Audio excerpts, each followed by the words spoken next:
Madrugada do dia 1º de setembro de 1937, na Alemanha.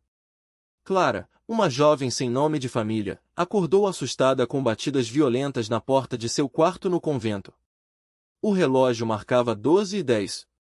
Quando o barulho cessou, um silêncio absoluto tomou conta do corredor, como se ninguém jamais tivesse estado ali. Clara voltou a se deitar, murmurando preces pelas almas do purgatório. O que ela não imaginava era que, naquela mesma noite, receberia uma mensagem do além, uma carta escrita por sua antiga amiga Anne, falecida dias antes em um acidente de carro.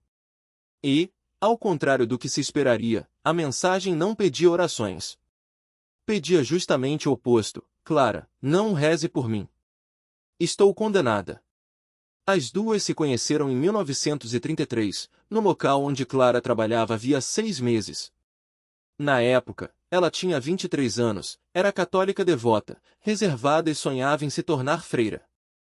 Anne, por sua vez, era o oposto em tudo, extravagante, carismática, pouco interessada em religião, enquanto Clara vivia imersa em orações. O sonho de Anne era casar-se com Enrico e desfrutar de uma vida de luxo. A amizade entre elas cresceu aos poucos. Clara ajudava Anne no trabalho sempre que necessário, e foi assim que se aproximaram. Mas quando Anne finalmente se casou, a distância entre elas aumentou. Perderam contato e nunca mais se viram. 4 anos depois, Clara já vivia no convento, dedicando-se à sua vocação religiosa. Foi então que, em setembro de 1937, recebeu uma carta inesperada de sua mãe. Anne havia morrido. Um acidente de carro. A colisão fora violenta, e ela falecera na hora. Segundo a carta, provavelmente não sofrerá. Mas a notícia não trouxe paz a Clara. Pelo contrário, encheu seu coração de angústia.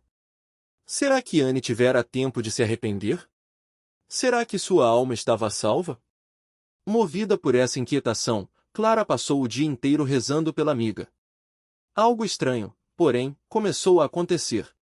Uma inquietação crescente tomou conta dela, e à noite mal conseguiu dormir. Foi quando as batidas na porta a despertaram. Eram 12h10 da madrugada. Clara pensou em se levantar, mas o barulho parou de repente. Nenhum som, nenhum passo, como se nada tivesse ocorrido.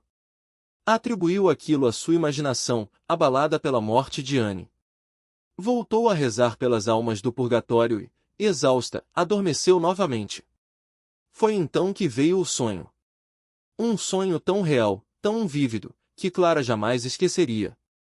No sonho, eram 6 horas da manhã. Ela abriu a porta do quarto para ir à capela. Ao dar o primeiro passo, seu pé esbarrou em algo no chão. Eram folhas de papel espalhadas, como se alguém as tivesse deixado ali de propósito. Ao se abaixar para pegá-las, soltou um grito. Reconheceu na hora a letra de Anne. Era uma carta, e começava de maneira aterradora: Clara, não reze por mim. Com o coração pesado, Clara leu as palavras que se seguiam. Anne explicava que estava condenada e que a justiça divina a obrigara a escrever aquela mensagem. Não havia afeto ou amizade em suas palavras. No inferno, não amamos mais ninguém, escreveu. Na verdade, eu gostaria de vê-la aqui, onde estou para sempre. E então começou a contar sua história. Revelou que seus pais não a desejavam. Sua concepção fora um acidente, uma infelicidade, nas palavras dela. Quando a família se mudou do campo para a cidade, perderam o contato com a igreja. Seus pais se aproximaram de pessoas distantes da religião. O casamento deles era apenas uma formalidade, algumas gotas de água benta que mal bastavam para arrastar a mãe à missa dominical, e mesmo assim poucas vezes ao ano. Anne nunca aprendeu a rezar direito. Antes de sua primeira comunhão, o pai lhe dissera: cuide para que seu vestido seja bonito. O resto não passa de bobagem. E confessou que, aos 12 anos, já estava tomada pelos prazeres mundanos quando fez a primeira comunhão.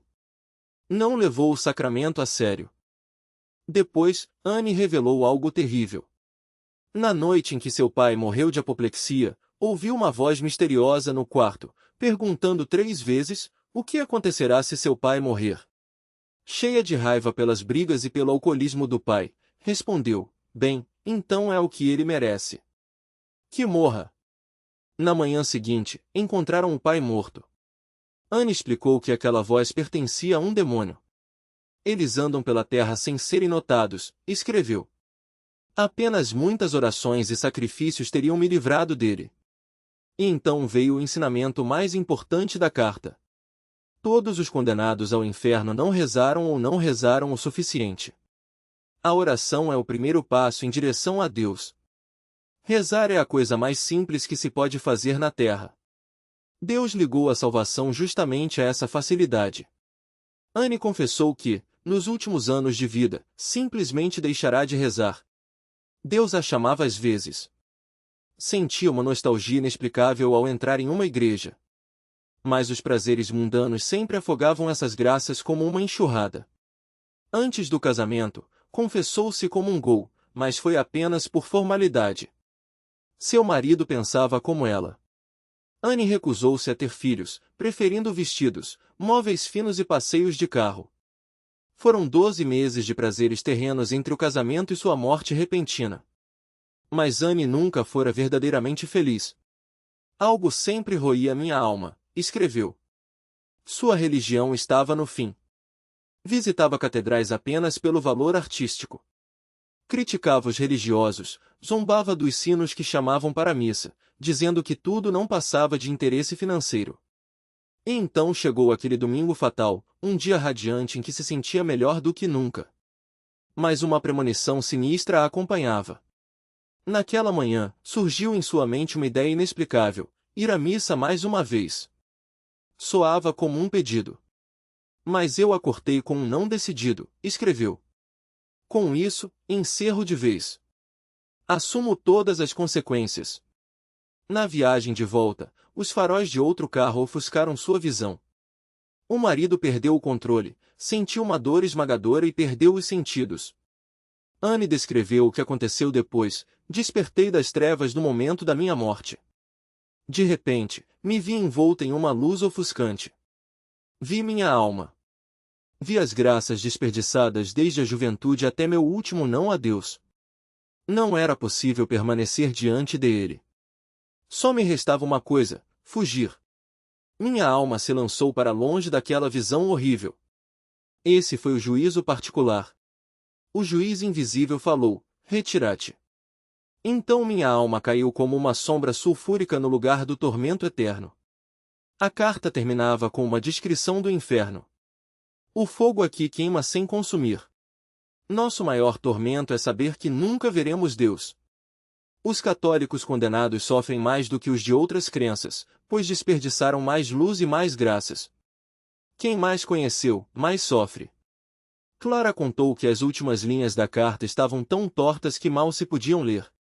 Que as palavras finais mal podiam ser decifradas. Quando Clara terminou de ler a última linha, a carta se desfez em cinzas entre seus dedos. Nesse instante, os sinos da capela começaram a tocar o Ângelus. Ela despertou assustada, perguntando-se se tudo não passará de um sonho. Mas as palavras daquela carta jamais se apagaram de sua memória. Anos depois, ao morrer, encontraram entre seus pertences um testemunho escrito de próprio punho, relatando que viverá naquela noite inesquecível de 1937. É fundamental esclarecer que essa narrativa nunca foi oficialmente validada ou reconhecida como uma revelação privada aprovada pela Igreja Católica. A arquidiocese da época permitiu sua divulgação como material de reflexão espiritual, mas não como verdade dogmática. Por isso, devemos acolhê-la com fé e discernimento, não como uma certeza absoluta sobre o destino eterno de alguém, algo que só Deus conhece, mas como um convite profundo ao exame de consciência e à conversão. A história de E. Clara nos recorda 3 verdades já ensinadas pela doutrina católica. A primeira é que a oração é o primeiro passo em direção a Deus e o gesto mais acessível que podemos fazer nesta vida. A segunda nos lembra que a salvação está ligada à nossa resposta às graças divinas. Cada negligência, cada omissão, nos afasta um pouco mais da única fonte de felicidade eterna. Por fim, a terceira verdade é que o tempo é um dom que não se recupera, e adiar a conversão para amanhã pode ser o maior dos riscos. Que esse relato nos inspire a rezar com mais fervor, a viver com maior consciência da eternidade e a jamais deixar para depois o que só pode ser feito hoje. Afinal, como nos ensina a sabedoria cristã, o momento de nos voltarmos para Deus é sempre agora.